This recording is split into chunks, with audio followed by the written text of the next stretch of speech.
Hi everybody, I'm Antoine Pelletier. I'm the audio director for UFC Undisputed 3, and we're going to discuss some of the finer details of what we've done to improve the audio experience on this year's iteration of the game. So one of the core principles behind the quality of the play-by-play experience that we try to achieve on UFC Undisputed resides in the way that we acquire the content. When we get the announcers into the studio, the majority of the content is derived from showing them actual entire fights from the game, or in the case of the UFC, we're able to actually have access to their broadcast feeds. So we're able to take the lines from Mike Goldberg and Joe Rogan, literally cut them up, reverse engineer those, assign metadata to them, and put them in the game, which, you know, is, as the UFC would like to say, as real as it gets. But if you're getting tagged by a faster fighter coming in, it'll throw you off over and over. There's two notable areas of the game where we've also added significant portions of advice to the user about the strengths and weaknesses of fighters. The first one is the shadowboxing sequences that occur right after you select a fight and before the tail of the tape. During these portions, Mike Goldberg will detail strengths and weaknesses of these fighters and where they're from and who they train with. BJ Penn, not once, but twice.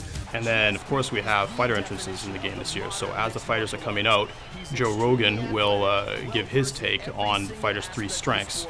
And no one is better at taking control of a fight. Finally, as far as play-by-play commentary is concerned, the Pride experience is one that we're particularly proud of. Hi, everybody, and welcome to Pride Fighting Championships. We didn't have access to any of the previous footage. So what we did is we got Stephen Quadros and Boss Rudin in a studio and literally played them about 16 straight hours of fights. Look at that. Use his head like a speed bag. Every single line in the game is straight from the horse's mouth, as they say. And there we have another clinch. What's he gonna do with it?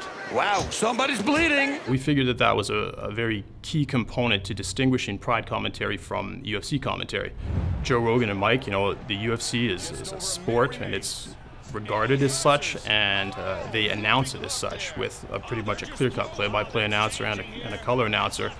And, you know, they call it as they see it, but anybody who's familiar with Pride knows that Stephen Quadros and Boss Rudin had a very particular way of announcing fights that they wouldn't necessarily call every single play as they see it. They'd only sort of shout out notable actions when needed, and then they would do a lot of humorous banter, and they also had some very particular vernacular, and I think we've reproduced that very accurately. Uh-oh, suplex.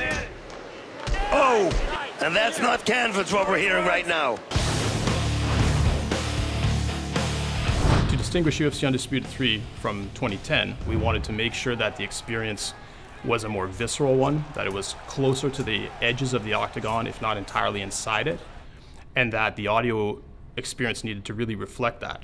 Ultimately, the entire 5.1 surround sound mix is tailored around the idea of being both inside the Octagon and being a broadcast spectator. So we wanted to make sure that we made a major emphasis on grappling Foley. So when the fighters themselves grapple and practice jiu-jitsu and attempt submission attempts and roll and change positions on the ground, we really wanted that to be a tangible experience.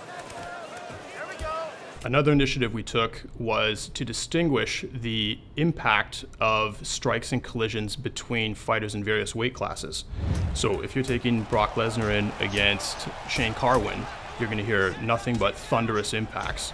Whereas if you take Joseph Benavidez in against Demetrius Johnson, you're going to definitely hear lighter sounds and just a snappier approach to that sound.